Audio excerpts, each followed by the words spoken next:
Hello everyone, my name is Nicole Moreno and today I'll be presenting on cystic fibrosis, also known as CF. CF is a serious genetic disorder that mainly affects the lungs and the pancreas, and it has a big impact on the lives of those who have it. I chose this topic because I think it's important to understand how it works, what people with CF experience on a day-to-day basis, and how far we've come in terms of treatment and support.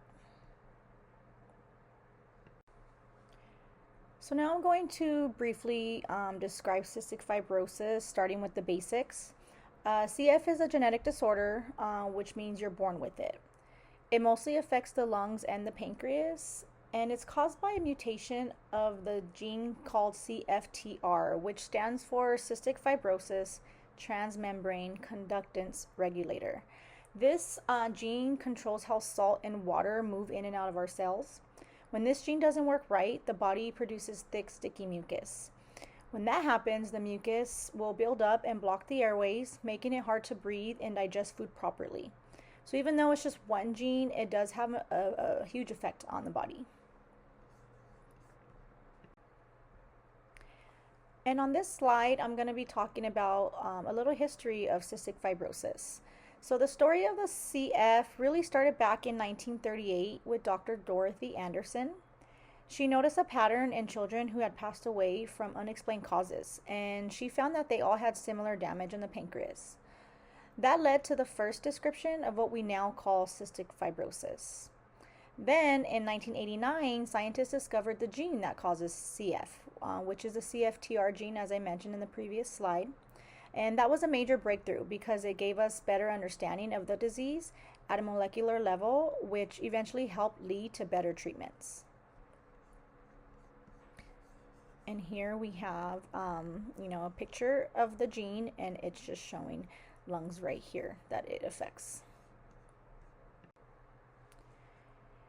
Who is at risk and how often does it occur? Cystic fibrosis can affect anyone, really, but it's most common in people of Northern European descent. Around 70,000 people worldwide live with CF, and that is such a huge number. And to be completely honest, it does surprise me because I've never met anyone with this disease. In the US, there is about 1 in 25 people that carry the CF gene mutation, so even if they don't have the disease, they can pass it on to their future children. Most people with CF are diagnosed early, usually by the age of 2, because there are signs, salty tasty skin that the parents can notice, or obviously breathing issues that the doctor can pick up on a baby well checkup. This makes early screening super important, especially for parents with a family history of CF. Now we're going to talk about the causes and breakdown. Now this slide is very interesting to me on how, someone could get CF or carry the gene. You need to inherit 2 copies of the faulty CFTR gene, one from each parent to actually have the disease and be born with it. If you get one, you're just a carrier, meaning you would have to have a partner who also had the gene for your child to have it. This gene, controls how salt and water move through our cells. When it doesn't work, it becomes thick and sticky instead of thin and slippery. That sticky mucus builds up in the lungs, pancreas, and other organs, and that's what leads to so many symptoms and complications and infections. Okay, what is happening in the body when we do have this faulty gene? When the CFTR gene doesn't function properly, salt and water can't move freely in and out of the cells. In the lungs, thick mucus clogs airways and traps bacteria, leading to frequent infections. In the pancreas, the mucus blocks the digestive enzymes from reaching the intestines, so the body can't absorb nutrients well. This causes malnutrition and poor growth, especially in kids. Basically, the entire system gets thrown off when you are born with this. Now we're going to talk about signs and symptoms. So cystic fibrosis has a lot of different symptoms. They can show up really early in life. People with CF often have a chronic cough that makes it hard to breathe, lung infections that end up leading to pneumonia or bronchitis. wheezing or feeling tight in the chest, slow weight gain or trouble growing even with a good appetite, oily, bulky poop that tends to smell bad because the body isn't absorbing fat properly. This is actually a really common sign. Salty tasting skin. Some parents will notice this when they're giving their child a kiss. And clubbing of the fingers, which is basically rounding and swelling of the fingers and toes. Another sign of the clubbing when fingers get rounded or swollen is from long-term lack of oxygen that they experience. So it just leads to many signs and symptoms that you'll be able to notice and that the patient goes through. So I added a day in life video because I wanted to show what a day in life of someone with CF really looks like. It's easy to talk about symptoms and treatments, but seeing how much effort goes into daily care really helps us understand how tough this condition really is. From morning breathing treatments to managing medications and diet, it's really a full-time job. This video gives us a glimpse into what it takes to stay healthy with CF. And here it goes. I never made it, but I know what it takes. I'm motivated by a mix of emotion. Got my statement, and I'm reading the stuff so I can understand it fully. Appreciate my standing, go out of this world and right on time. Oh, never in my life have I seen the sky light up like this. I'm far away from Earth and I wanna know if you exist.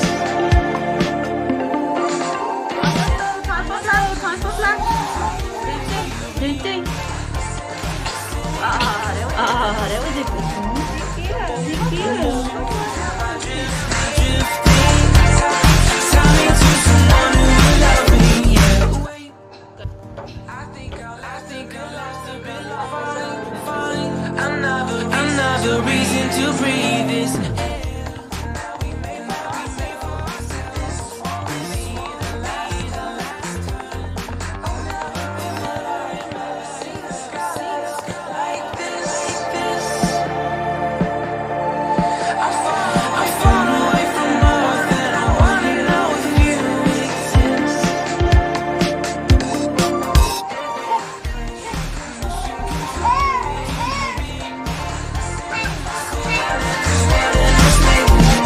Mission control, am I drifting?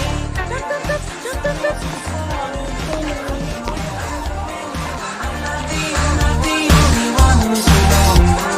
Find me sweet and take me home. I knew it when I saw you. I'm not the only one hanging on.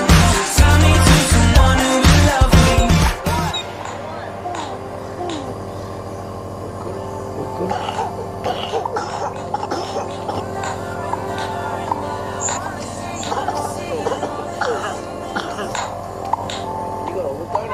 Every time you're lost, I wonder if you know you're missed. I'm breathing when I can, and I only hope you are just this. I hope you know that I. Well, that was a lot. Watching that video really puts things into perspective. It shows how much time and effort people with CF have to put in every single day just to stay healthy. It's more than just the taking the medicine, like I said. It's sticking to a routine, staying on top of treatments, finding a balance. So it really is sad to see someone so little go through that, but it looks like she, handles everything pretty well, and she has parents that, give her real full support. So diagnosis of CF can be found very early sometimes, even before a baby is showing symptoms. Most states do newborn screening, which helps catch it right after birth, which is very good. The most common test is the sweat test. This test checks for salt levels in a baby's sweat. High salt levels is a sign of CF. And there's also genetic testing that checks for mutations in the CFTR gene, which you would inherit from your parents. Other tests like chest x-rays, lung function tests, and stool analysis can help confirm the diagnosis and guide proper care. And with that, it's good because, the sooner they are diagnosed, the sooner they can go on with the proper care and, treatment necessary to live a more comfortable life. Let's talk about treatment for people with cystic fibrosis.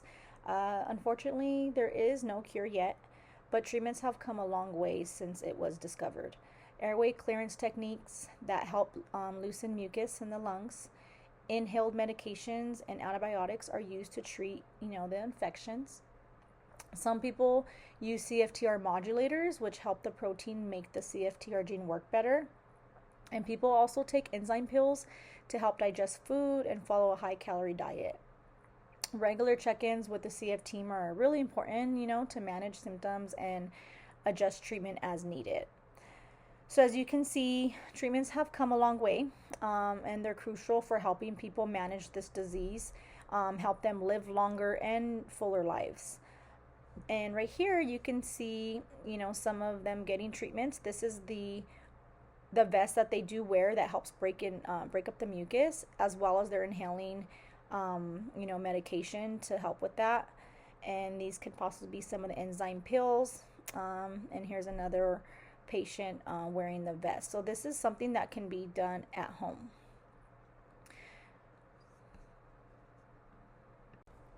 So let's go over some of the medications used to treat cystic fibrosis. Since cystic fibrosis affects many systems in the body, treatments aren't just one medication. There's a combination of medications that are taken together because they work well together. So first we do have the CFTR modulators known as Trikafta, Kalydeco, and Symdeko. These medications actually target the defective gene that causes cystic fibrosis. They help the protein work better or help more of it reach the surface of the cell so that the salt and water can move it out properly. Another treatment that is done is to help clear out the mucus in the lungs. We use airway clearance medications like hypertonic saline and Dornase alpha. These loosen the mucus, making it easier to cough up and breathe better. To fight the lung infections that are common in cystic fibrosis, they use inhaled antibiotics like tobramycin and azthromycin. These go straight to the lungs where they're needed most. And they also have anti-inflammatory drugs, such as azithromycin. It not only helps reduce inflammation, but it also protects the lungs long term. And lastly, since cystic fibrosis can affect the pancreas and make it hard to digest food, patients can take pancreatic enzymes like Creon, Zenpep, or Pancreas with their meals. These help break down food so the body can absorb the nutrients. And like I said, all these medications work together to help manage symptoms and improve the quality of life for people with cystic fibrosis. Prognosis of cystic fibrosis, there is good news because people now with cystic fibrosis are living longer than ever before. Many now live into their 40s and beyond, which is amazing. How long someone lives does, though, depend on the type of CF gene mutation that they have, their overall health, and how consistent they are with their treatments. That's why it's really important to stay on top of the medications and therapy because it could really improve their quality of life and how long they do live. So with the right care, people with CF can go to school, work, and start their own families. It's amazing how far we have come because now you do see it more. People with CF that are in their adulthood and they are working and doing what, once scientists thought were impossible. But a big part of this success does come down to lung health. So in the next slide, I'm going to be comparing a healthy lung versus a lungs with cystic fibrosis. So here's a slide of a visual comparison of normal lungs versus lungs affected by CF. As you can see, the healthy lungs have a clear airway And on the right side, these lungs are clogged with mucus. And it really makes it hard to breathe, and over time, this is going to cause many infections for the patient. Not only it causes many infections, but it's going to cause permanent damage and scarring. So these images really do help explain why respiratory therapy is important for people with CF. Because respiratory therapy focuses on the lungs itself. It's going to do breathing treatments. It's going to, you put the vest on along with the breathing treatments to help break up this mucus and clear it out, because it's going to continue to get clogged. The thick mucus, makes it so hard to breathe, and it makes it harder to fight the infections for the antibiotics to do its job. And I know we've all been sick before, with the common cold, and we have mucus, and so we can, only imagine, how hard it is for them to go through this disease on its own. What's happening in research today is amazing. We have come such a long way. There's more hope now more than ever before for a future cure. New drugs, like the CFTR modulators, helping people with the specific gene. Gene therapy that's being studied, itself, messenger RNA treatments, better antibiotics, and nutritional research are all moving forward positively. The goal is not just to manage the symptoms, but to one day, we want to find a cure for cystic fibrosis. And it's so exciting to see, how much hope we do have for the future. With all these advancements, gene therapy, you can see that they're not just treating symptoms anymore. Everyone's aiming for a real cure. And while science leads the way, there are also a few individuals out there with cystic fibrosis who've made an impact on the world. And I will show you who they are. So here's some famous people. They're also inspiring, who've lived with CF and made a difference. Gunnar Esiasen is currently a public speaker and an advocate. He's currently, changing lives and inspiring others that CF is not something that can define you, but you can, push through it and live a healthy, happy life. Mallory Smith, she did write a book called Salt in My Soul before she passed, which I really love the title to this book, Salt in My Soul, referring to the salty tasting skin with cystic fibrosis, which did sell, over millions of copies, which is really amazing. And Nathan Charles is someone who played professional rugby while living with cystic fibrosis. So being able to play a professional sport is actually incredible, in my opinion. And these stories really remind us that even with cystic fibrosis, people can still live inspiring, meaningful lives. And it also is a reminder that this condition doesn't define anyone. So this is just a perfect example. And even it's not just one condition. If it's any type of disease, like there's people out there that really make the best of their lives, which is very inspiring. So a fun fact, Cystic Fibrosis Awareness Month is actually in the month of May, which to me was, really interesting, because that's the month where, I worked on my whole presentation. And as I was doing my research, I did discover this, which, I didn't know this before. So having an awareness month is so important, because it's a time where people can come together to support those living with CF and to help spread the word about what the disease is.